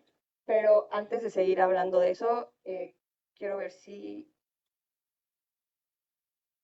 Bueno, aquí les platicaba un poco de las fases. Hicimos 6 fases que tienen que ver desde el reconocimiento y la identidad de la identificación de la violencia. La fase 2, la contención emocional, que considero es una de las más importantes. La tercera fase es crear un plan de acción y seguridad personalizado. Sabemos que la violencia se puede, o nos hablan de 7, 8 tipos de violencia, pero todas son muy diferentes, inclusive en cada historia, en cada situación, inclusive como una sobreviviente te platica lo que está pasando. Suena a que sí, probablemente identificamos que es violencia sexual, pero para ellas puede ser otro tipo de violencia, o es lo que le tocó, ¿no? También esa es una frase que luego escuchamos mucho. La estrategia legal, la salida segura de Estados Unidos y el regreso y el acompañamiento seguro a México para todas aquellas que decidan y puedan regresar a México. Pues es nuestra intención poder apoyarlas. Ya lo pude. Ya lo cambió.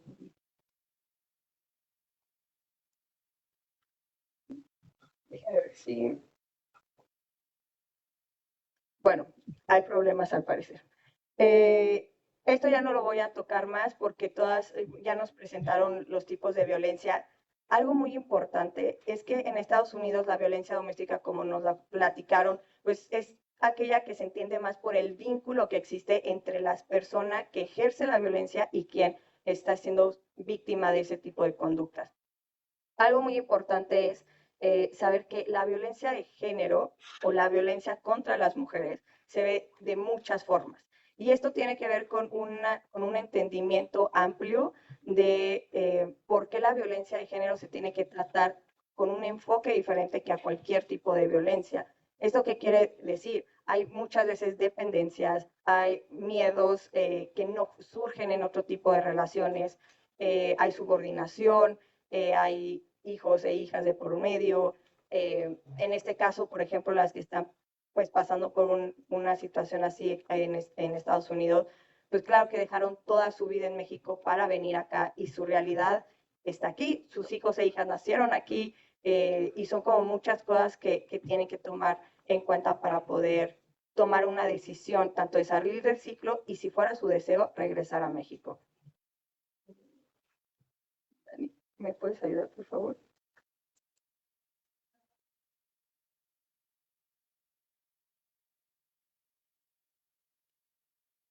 Ya creo que van fuera. Gracias.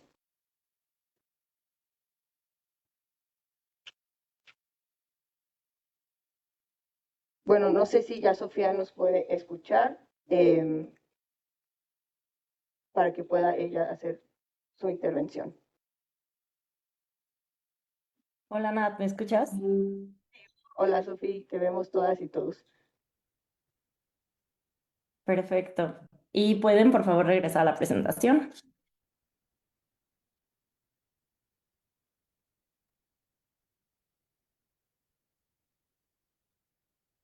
Sí, son las primeras slides.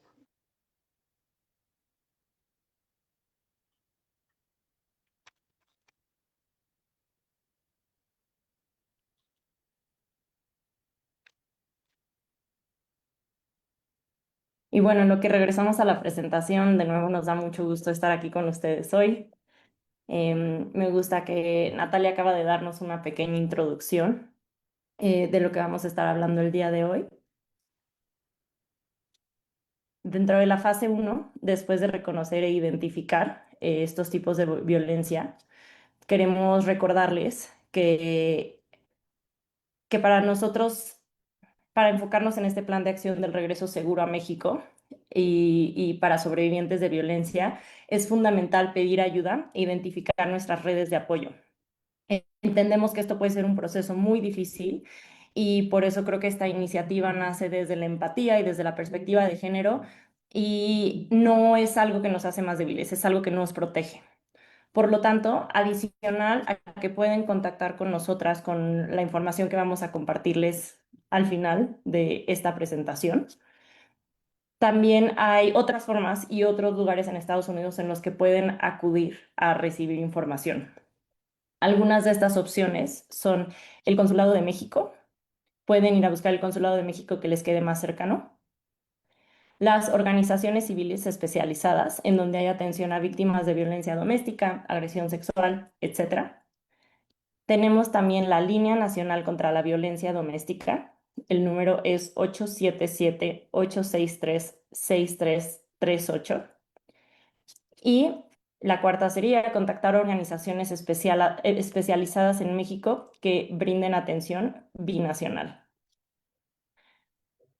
Y con esto me gustaría que nos moviéramos a la parte de contención emocional y de redes de apoyo, porque es una parte fundamental para atravesar este proceso. Y le comparto el micrófono a Alondra para que nos platique un poquito más. Bueno, hola a todos, buenos días. Me emociona mucho estar aquí. Personalmente quisiera compartir que yo tuve el privilegio de realizar mis prácticas profesionales ahí en el Consulado de Chicago. Así que para mí es un regalo ahora estar con Paz y Justicia para Todas dando esta ponencia. Realmente yo me inspiré de sus historias, de escuchar sus vivencias y todo lo que atraviesan día con día. Eso realmente es lo que me ha conmovido el corazón y lo que me ha impulsado a pues hoy estar aquí. Así que muchas gracias. Primero quería comentar eso. Después, bueno, quisiera hablar un poco de por qué es importante el acompañamiento psicológico. Creo que muchas veces lo dejamos en un segundo plano o lo dejamos para después. Muchas veces no lo priorizamos, entonces creo que es importante señalar que un acompañamiento psicológico brinda un espacio seguro y dedicado para nosotras mismas, para poder expresar nuestras experiencias y nuestras vivencias. También fortalece nuestra autonomía y nuestra toma de decisiones día con día. Ayuda a manejar también la ansiedad, el estrés, la depresión, el trauma o lo que sea que estemos atravesando. Y también puede reducir el aislamiento y fomenta las redes de apoyo, ¿no? Tan mencionadas que están siendo ahorita. ¿Cómo podemos buscar un acompañamiento psicológico? Como lo ha mencionado Ana Sofía, existen asociaciones civiles y ONGs. Muchas de estas ofrecen atención gratuita o de bajo costo. También existen centros comunitarios y albergues que ofrecen acompañamiento psicológico. Existen líneas de apoyo emocional que cuentan con atención inmediata, anónima y gratuita. También podemos acceder a un acompañamiento psicológico a través de recomendaciones de otras mujeres o redes comunitarias y plataformas en línea. Las plataformas en línea también las atienden pues, profesionales de la salud con filtros de idioma, costo y especialidad.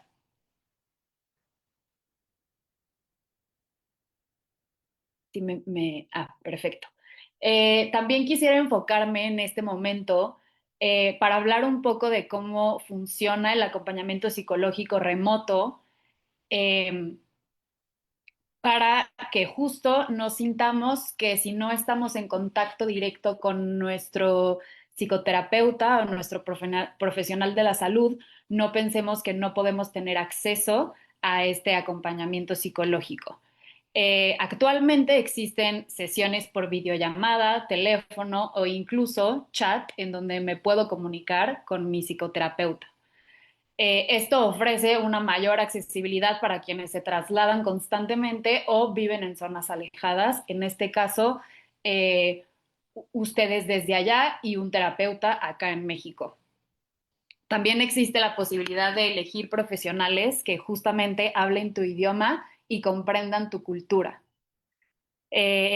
Con horarios más flexibles y solamente requiere conexión básica a internet o a teléfono y un espacio lo más privado posible para que tu acompañamiento psicológico pues sea, pues sí, lo más privado posible y que sea un espacio seguro para ti en el que puedas sentirte contenida y que sientas que puedes expresarte con libertad. Ahora me gustaría tocar un poco los mitos que existen alrededor de la atención psicológica, por lo cual es importante que sepamos que, como ya mencioné anteriormente, existen opciones gratuitas, comunitarias o con tarifas accesibles según las posibilidades de cada persona. La terapia también sirve para prevención, acompañamiento emocional y toma de decisiones cotidianas. Muchas veces existe la idea de que a terapia se acude ya que estoy en una situación muy, muy extrema, muy de peligro, cuando en realidad, pues, a terapia se puede acudir justamente para prevenir y no se tiene que estar excesivamente mal o en este caso mal para poder acudir a un espacio psicológico. Existen también terapias bilingües que pueden entender tu idioma y tu proceso de aculturación, que sean culturalmente sensibles y empáticas. También recordarles que, como dijo Ana Sofía, buscar apoyo es un acto de fortaleza, no de debilidad. Las y los profesionales están capacitados para escuchar sin juzgar y ofrecer herramientas útiles y se puede adaptar a cada persona, ritmo, temas y formas de comunicación. Y ya ahora sí, la última. Me gustaría que se quedaran con que hay que recordar que no estamos solas. Hay redes y personas dispuestas a acompañarles desde lo necesario y desde lo que cada persona necesite. Pedir ayuda es un derecho. Muchas veces se nos olvida o ni siquiera estamos conscientes de esto, pero pedir ayuda psicológica es un derecho. El acompañamiento puede adaptarse a tu realidad, la que sea, económica, geográfica, cultural. Tu bienestar emocional es tan importante como tu seguridad física y validar nuestras emociones, ya sean miedo, culpa, confusión, las que sea que puedan acompañar en un proceso de violencia, en este caso, hay que recordar que todas estas emociones son parte del proceso y todas podemos sentirnos mejor acompañadas y sostenidas. Hay que recordar que no hay por qué caminar solas, todas caminamos mejor si nos sentimos sostenidas por una red de apoyo, si nos sentimos sostenidas y si sentimos que hay, aunque sea una persona que está dispuesta a escucharnos sin juicio y con empatía y desde el amor. Ya para cerrar rápidamente mi parte, pues vuelvo a compartir que para mí pues ha sido un regalo poder escuchar muchas de sus historias, entender más sus procesos y realmente me ha impulsado a querer dar desde lo que soy. Entonces, bueno, aquí estoy para lo que sea que necesiten y me emocionaría mucho poder eso, compartir desde lo que soy y seguir aprendiendo mucho de ustedes. Gracias.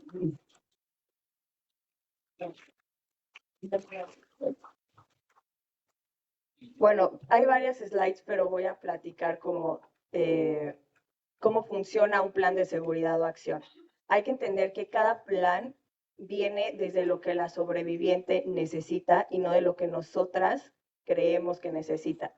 Es importante entender que cuando una mujer se encuentra, mujer, niña, niño, hombre, en situación de violencia, tenemos que aprender a escuchar en qué situación se está encontrando, cuáles son las herramientas con las que cuenta y con las que no, inclusive cuáles son los límites que esa persona considera para tomar una decisión, sea que depende económicamente de la o el agresor, que no puede hablar no sé, el inglés para poder pedir ayuda, que toda su red de apoyo está en México y no confía en nadie, digamos, en Chicago, por ejemplo, para poder hablar sobre la situación que está pasando.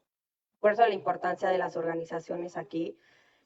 Bueno, cuando escuché también varias de sus historias, me di cuenta de varias necesidades que hay. Esto es muy importante. Ya nos dicen que cómo salir de un ciclo, cómo se ve estar en un ciclo de violencia, pero el tomar la decisión de salir de ahí es aún más difícil.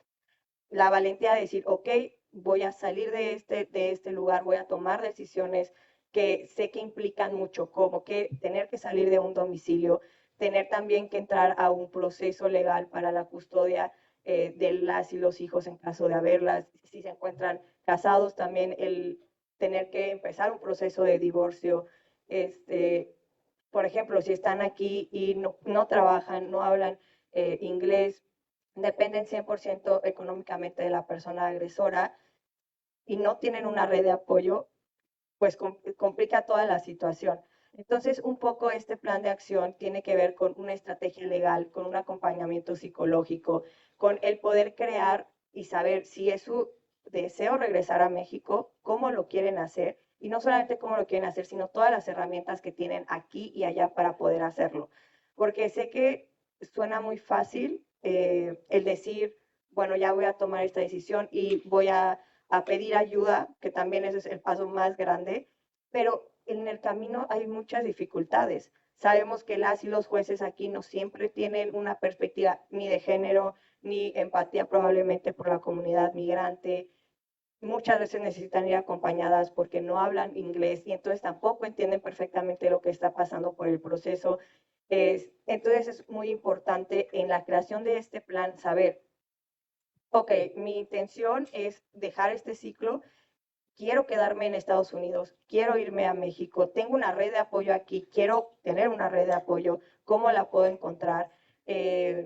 También esta parte del acompañamiento psicológico es fundamental, no solo para entender cómo nos estamos sintiendo si estamos en un ciclo de violencia, cómo se están sintiendo nuestras hijas e hijos en caso de tenerlas, sino también el tener un acompañamiento con empatía que te permita a ti descubrir también que tienes el poder, suena raro, pero el poder de decisión, de saber poner un límite y que si la decisión es salir del ciclo de violencia, cómo se va a ver, con quién voy a caminar y pues también practicar y valorar cada emoción y también los miedos que obviamente en el proceso se nos presentarán.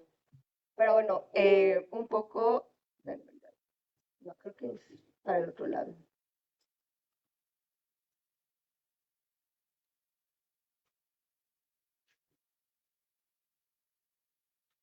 Ok, la estrategia legal la pensé un poco en diferentes ámbitos, principalmente y creo que la que muchas veces preocupa es si hay hijos e hijas.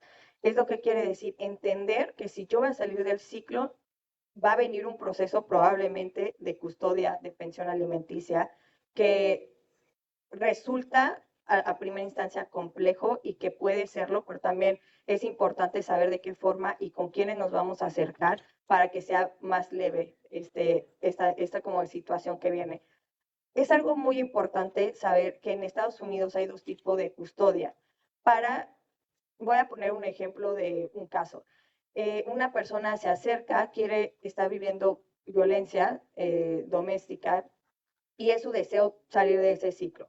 Tiene 2 hijos que nacieron en Estados Unidos, no tienen la doble nacionalidad, entonces no tienen pasaporte mexicano, ellas no cuentan con la custodia plena, entonces viene todo el proceso. Perfecto, se le dice, vamos a ayudarte, aquí las organizaciones, el propio consulado puede crearles y ayudarles con una ruta clara de los pasos a seguir, pero es importante saber que la custodia plena va a ayudar para 2 puntos estratégicos si el deseo es el retorno a México.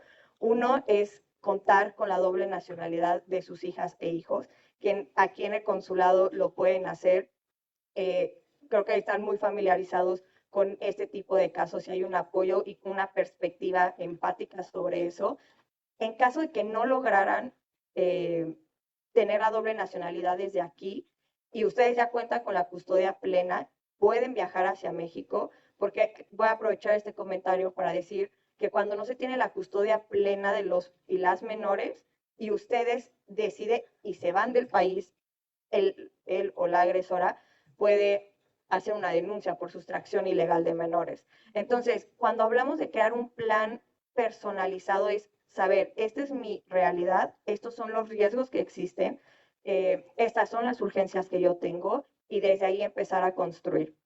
Ok, entonces, regresando a la doble nacionalidad, si no lo alcanzan a hacer aquí, es importante que todos los documentos, que es uno de los puntos, hay dos tipos de acciones, las que vienen desde la emergencia, cuando tienen que salir del domicilio porque su vida y la de sus hijos e hijas corren peligro, y la otra es cuando se puede crear un plan con tiempo. Esto quiere decir ir preparando los documentos, que esto es muy importante, tener en su poder su pasaporte, cualquier identificación que tenga, ya sea su INE o alguna que tuvieron aquí en Estados Unidos, su acta de nacimiento, y si tienen la de sus hijos e hijas que no son mexicanos o mexicanas y no logran hacerlo a través del consulado, es importante que esos documentos estén apostillados para poder hacer el proceso en México. La apostilla se puede hacer aquí, pero también hay lugares que ayudan a hacer la apostilla de los documentos. Entonces, no es como que todo estuviera perdido en ese sentido, pero es importante preverlo si hay, y es este segundo supuesto de tener el tiempo de construir un plan de seguridad y un plan de acción personalizado y con tiempo. En caso de que sea la primera opción y estén ustedes siempre, lo repito, si su vida corre peligro, la de sus hijas e hijos, es súper importante primero llamar a la policía, pero también el poder contactar a organizaciones aquí que las puedan ayudar a buscar un refugio, un shelter. Hay muchas opciones. Los procesos siempre parecen agobiantes porque lo son, pero por eso hay muchas personas aquí, organizaciones, el consulado que les pueden ayudar a llegar a estos recursos. Y si es una cuestión muy emergente, resolverlo, pero colectivamente. Entonces, es un poco la estrategia legal. También, si ustedes están casadas o casados y fue en México, pero ya se encuentran ambos en Estados Unidos, hay dos rutas. Una ruta es que aquí se empiece el proceso y una vez que se tenga una sentencia, esa sentencia se tiene que apostillar y en México se haría la traducción e iniciaría un juicio, digamos, como disolución del vínculo matrimonial. Sí lo hacen desde aquí. Otra opción es emitir un poder, que pueden hacer una cita aquí para hacer un poder notarial para alguna abogada o abogado en México que les ayude a empezar el juicio de disolución del matrimonio, que en lo personal me parece tanto económicamente como procesalmente más rápido si contratan a un abogado o abogada. Otra, yo sé que ahí hay una situación como que pues no conocen realmente cómo funcionan los despachos en México porque ustedes pueden haber estado aquí durante muchos años, pero la intención es justo de crear alianzas e identificar los lugares que lo empiezan a hacer. Creo que Paz y Justicia también nació de esa idea de ser un vínculo o un puente entre México y Estados Unidos para poder prever todo este tipo de situaciones. Entonces, ya abarcamos dos puntos, el divorcio, si esa es su situación y está pasando por un tema de violencia, es más o menos como se vería el proceso. También la cuestión de custodia, pensión alimenticia entra dentro de ese proceso civil familiar, que es muy importante. Me acuerdo que hay personas que preguntan mucho que si tienen una orden de protección en Estados Unidos y deciden regresar a México, si ellas podrían tener una orden de protección o alguna medida de prevención en México. La verdad es que no funciona así, pero hay diferentes formas de crear seguridad en su regreso a México, que eso es lo más importante. Pues como mencionar que no existe ese tipo de homologación en órdenes de protección, pero hay otros medios a los cuales podemos acceder. Muy bien, y algo muy importante siempre es preguntarnos y analizar riesgos, y no les quiero decir que sean ustedes mismas si están pasando por una situación de violencia. Ahorita mencionaban mucho de las redes de apoyo y por eso funcionamos, para poder ayudarles a tomar decisiones o hacer ciertas acciones que son importantes para su proceso, pero que por todo lo que está pasando y por otros tipos de responsabilidades, pues resulta agobiante tomarlas. Entonces, pues uno es crear siempre conciencia y pedir ayuda de en qué punto me encuentro, cuál es mi nivel de riesgo. Esto refiriéndome a que la violencia que estoy atravesando aumente, porque la violencia siempre aumenta. Por desgracia nunca va para abajo, y por eso existe también el violentómetro, para identificar esas acciones que parecerían indefensas o me dejaron de hablar, pero esa violencia puede ir incrementando a una cuestión física, a una cuestión sexual, a una cuestión inclusive de privarnos de nuestra vida o de nuestra libertad. Entonces es muy importante tener conciencia de eso, analizar nuestros riesgos, siempre acudir a las personas que nos pueden ayudar a identificarlo. Una vez que se identifica en dónde estoy parada o dónde está parada mi familia y yo, es tomar la decisión de hacia dónde quiero ir. Quiero irme a México, pero no puedo porque no tengo la custodia, porque no tengo los recursos económicos para ir o no sé cómo hacerlo. Ahí es justamente importante entender todos los recursos que les acabo de mencionar del cómo se debería hacerlo. Sí, les comento, en este caso particular, si ustedes se quedan en Estados Unidos y no tienen acceso a asesoría legal, atención psicológica, pues también hay organizaciones en conjunto con otras aquí, el propio consulado, que les puede ayudar con eso, en lo que vamos planeando cómo se vería el retorno seguro a México. Algo muy importante es que sí necesita una logística importante para ustedes el regresar a México, porque yo entiendo perfecto y entendemos todas nosotras que pudieron pasar, no sé, 20, 30 años de que se mudaron a México, no conocen qué instituciones hay, no saben cuáles son sus derechos en México, a dónde acudir, o muchas veces no les decimos a nuestros familiares, por más que sean nuestra única red de apoyo, la situación por la que estamos atravesando en nuestra realidad aquí en Estados Unidos. Entonces, es uno, identificar la red de apoyo. Si deciden regresar a México, a dónde les gustaría ir, es decir, a qué ciudad, tienen redes de apoyo, tienen familiares, amigos, amigas. Si no se coordina tanto el salir de Estados Unidos de forma segura, esto quiere decir si puede ser a través de avión, si tiene que ser por tierra. Y esto es muy importante mencionarlo. Hay que prever todo con nuestros documentos también, y crear un plan en conjunto que nos permitan estar tranquilas tanto al irnos de aquí como regresar, y también tener pues protegidos a nuestras hijas e hijos en caso de que exista. Nuestra intención también principal es tanto coordinar una salida segura de Estados Unidos, esto quiere decir transporte, su situación. Es compleja también la situación migratoria, y es algo que no tenemos que dejar de lado al momento de tomar esta decisión, y ser muy conscientes y tomarlo en conjunto con las personas que nos pueden dar la información correcta, precisa para hacerlo y no meternos en problemas. La otra también, lo que les comentaba, el tema de hijos e hijas. No podemos simplemente irnos porque podemos caer en justo sustracción ilegal de menores, y entonces esto se volvería aún más complicado. Y una vez que se planea como el regreso a México, la intención es ayudarlas, recibirlas. La verdad, en México hay muchas organizaciones e instituciones especializadas en ayudar a mujeres en general, pero también a mujeres víctimas o sobrevivientes de violencia. Cada estado tiene un instituto estatal de la mujer, cada estado tiene un centro de justicia para las mujeres, hay una secretaría de las mujeres, hay organizaciones justo que se dedican a poder proveer, como aquí conocen a DBSA, Saracen y todas las que se presentaron, pues también en México, en las 32 entidades hay organizaciones especializadas. Entonces, nuestra intención es, si yo soy de Michoacán y quiero regresar a Michoacán, después de empezar el proceso aquí y el dónde estoy, hacia dónde quiero ir, qué tengo, qué no tengo y cómo puedo obtenerlo, es poder ayudarles a crear el espacio seguro para regresar a México. Contacto con su red de apoyo, con instituciones, si necesitan algún tipo de recurso económico para poder ingresar. Hay personas que regresan y genuinamente no tienen ni siquiera para poder sacar el acta de nacimiento de sus hijos, en caso de que sí tengan la doble nacionalidad, o no tienen los recursos pues para llegar, o no hay un lugar seguro tampoco en México, porque esa es otra, ni aquí ni allá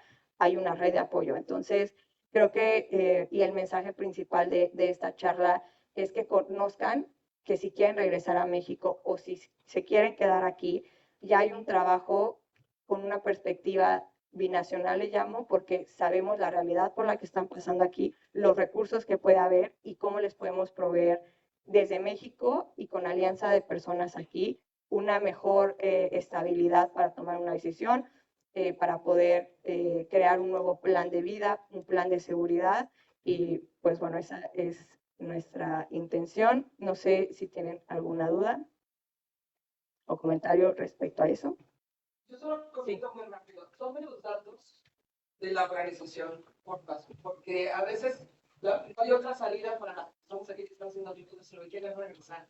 Y yo sé que para ustedes es muy difícil saber qué pasa en México, o asegurarles que van a tener atención en México. Porfa, tomen los datos de Natalia y de la organización para que puedan también ustedes asesorar a las personas que se acercan con ustedes y con sus organizaciones, ¿no? Y que sientan que van a estar acompañados de su organización también allá. Aquí tenemos una pregunta.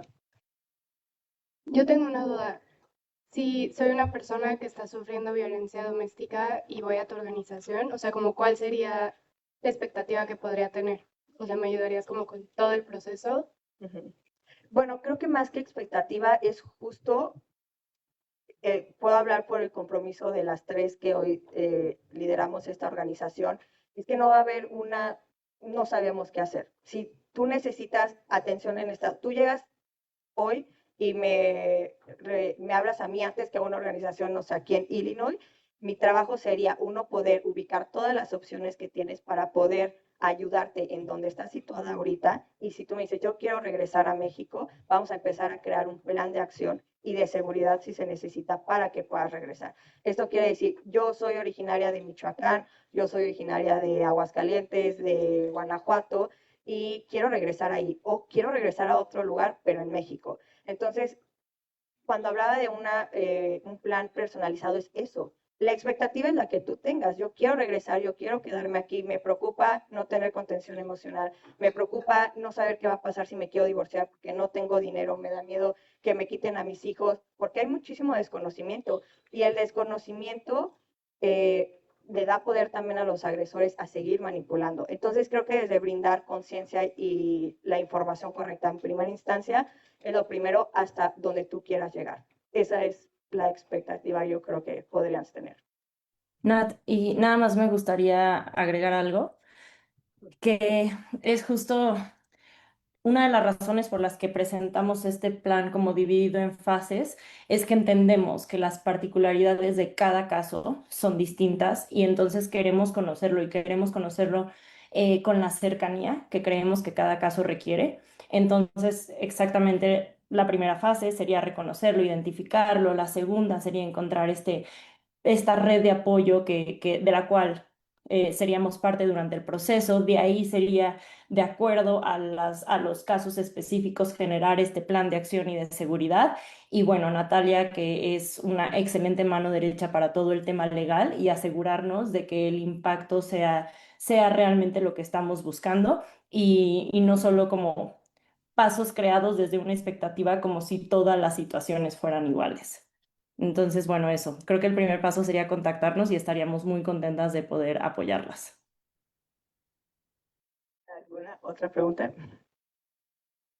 ¿Alguien más en Facebook, Dani? Pero Natalia se queda aquí, por supuesto, para resolver todas las dudas. Yo ya regresé. Natalia, no sé si podrías compartir la diapositiva en la que están nuestros datos de contacto, Dani, ¿podrías ayudarme? para que también si alguien tiene ganas de escribirnos, si es la última diapositiva, pueden contactarnos a través de Instagram, pueden contactarnos a través de correo electrónico o directamente a través de WhatsApp.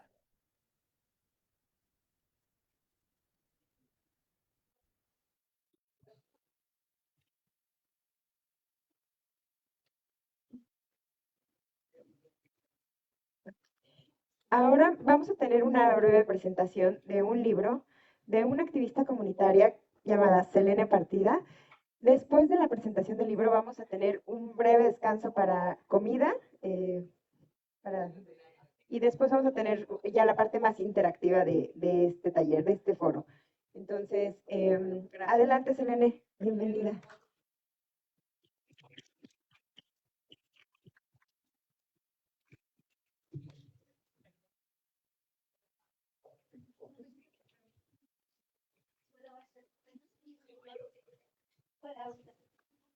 Buenas tardes, es un gusto verlas hoy. Muchas gracias por este momento, por esta reunión. Creo que eso es lo que siempre hace falta, esos espacios de conversación donde podemos hablar de estos temas que son difíciles. Mi nombre es Selene Partida, siempre digo que soy orgullosamente mexicana, nacida en Toluca, Estado de México, de raíces michoacanas, pero migrante por causas de la vida. Y esos son dos temas que me apasionan mucho, lo que viene siendo migración y violencia doméstica. Yo llegué a Chicago, tengo pocos minutos, así que lo voy a hacer lo mejor que pueda. Yo llegué a Chicago en 1991. Tenía 13 años cuando cruzamos la frontera por Tijuana, indocumentadamente. Pasó el tiempo y enfrenté todos esos retos que muchos de nuestros hermanos y hermanas migrantes enfrentamos cuando no tenemos documentos, cuando no hablamos inglés. Eventualmente me gradué de la high school, aquí en el sur, fui a la Kelly High School, y me di cuenta que no podía entrar a la universidad ni al colegio, que no tenía documentos. Intenté y toqué puertas. Me fui a México, regresé. ¿Cómo me fui? Por la gracia de Dios. Crucé la frontera 2 veces indocumentada. Pero en mi segundo regreso conocí un chico muy guapo, alto, y me hablaba de Dios y de que quería tener una familia.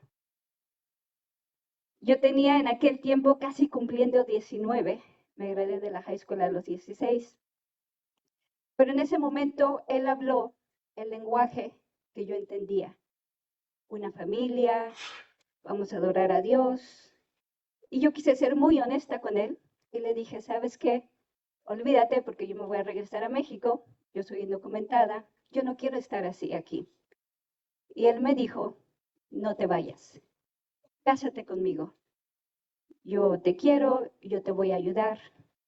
Comparto esto porque quiero que conozcan un poquito por qué estos dos temas me apasionan. Yo quise ser muy transparente con él y decirle, yo me voy, yo no tengo documentos. Él me dice, no te vayas, yo te ayudo. Él es anglosajón, o nacido aquí, o americano, como decimos, y acepté casarme con él. La misma noche de bodas fue la primera noche que él me golpeó. Desgraciadamente, la violencia doméstica es un ciclo que se lleva y que tenemos que cortar. Yo entendí después que él había sido abusado y ha tenido una vida muy difícil. Me encuentro atorada en este matrimonio. Inmediatamente tuve mi primer hijo, mi segundo hijo. Perdí otro bebé y luego tuve un tercer hijo. Tengo 3 hijos muy guapos de 28, 27 y 24 años de mi matrimonio. Comparto esto porque después me veo en una relación que no solamente era de violencia doméstica, pero cuando me di cuenta que estaba en esta relación y traté de salir de esta relación, empezó el siguiente chantaje.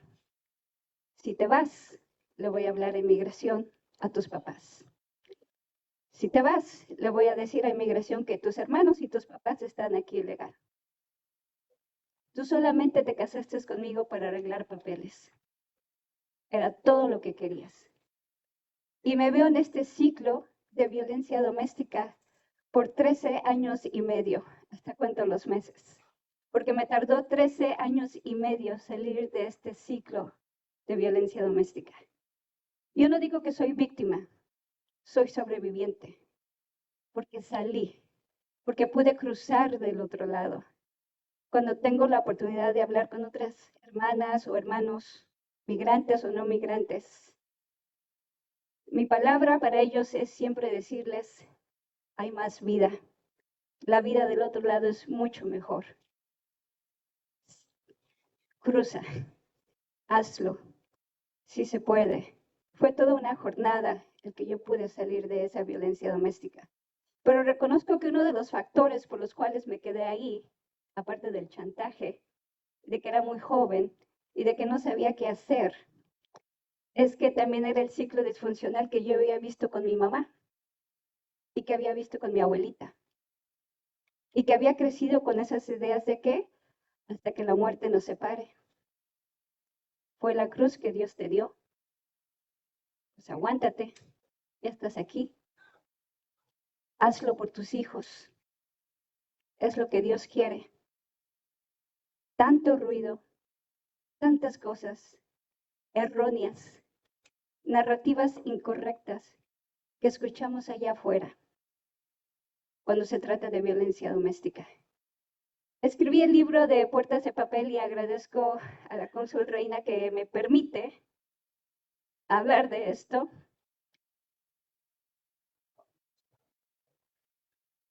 Cuando estaba escribiendo el libro, la idea del libro es construir puentes de empatía entre aquellos que somos migrantes y aquellos que no lo son.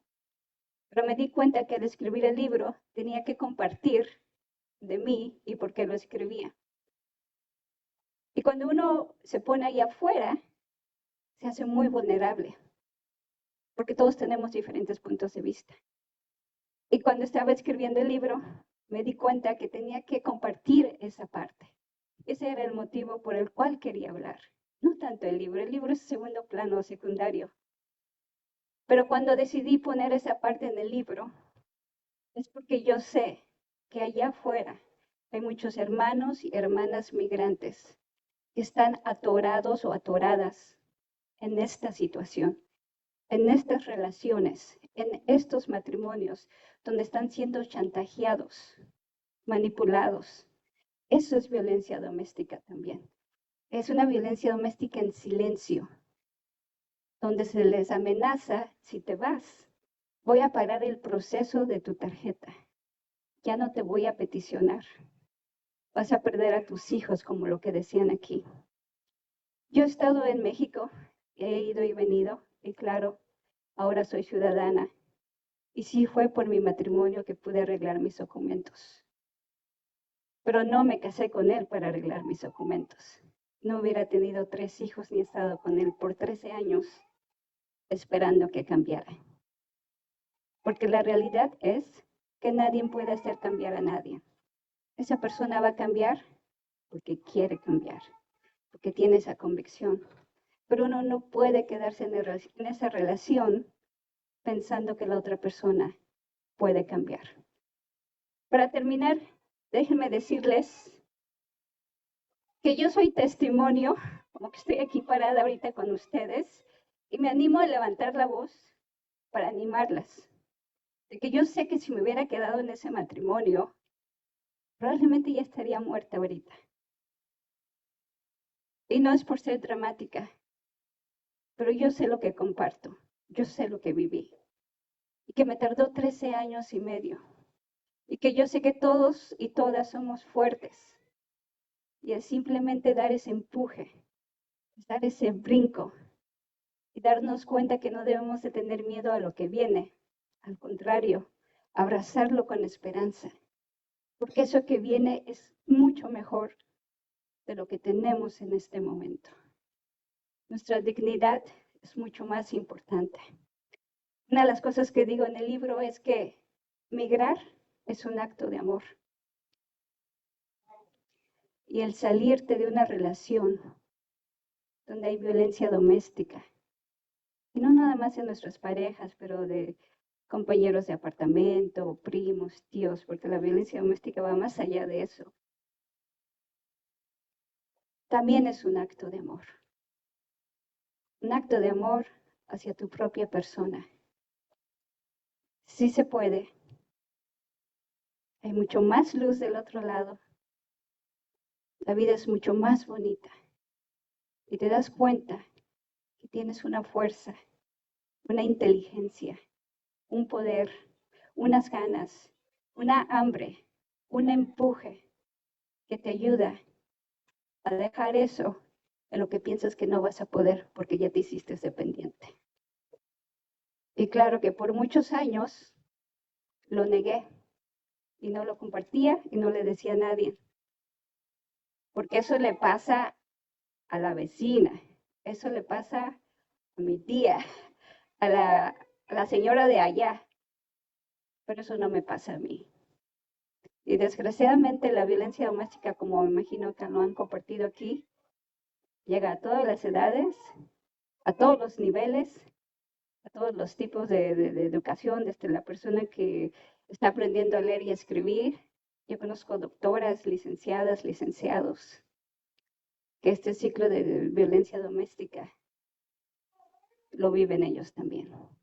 Entonces las invito a que rompamos ese ciclo. Con esto termino. El motor más grande para que yo pudiera salir de este ciclo de violencia doméstica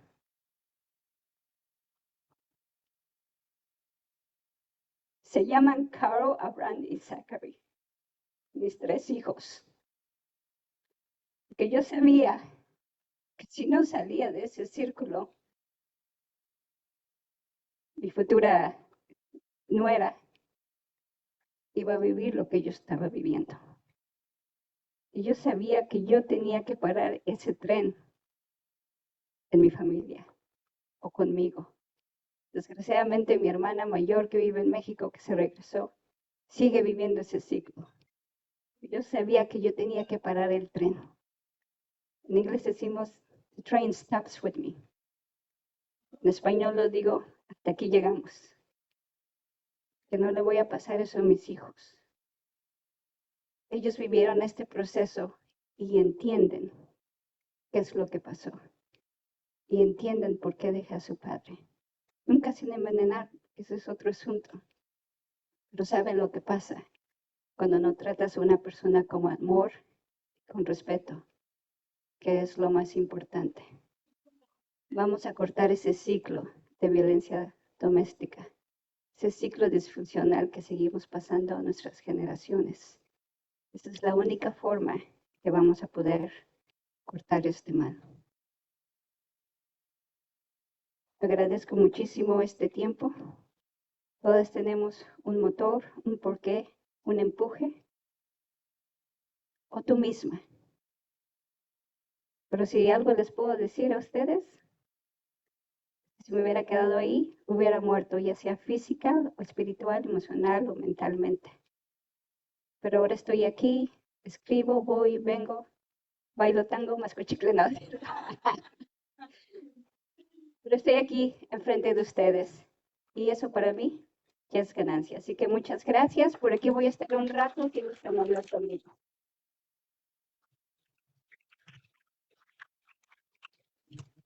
Enseñe el libro, por favor, Selene.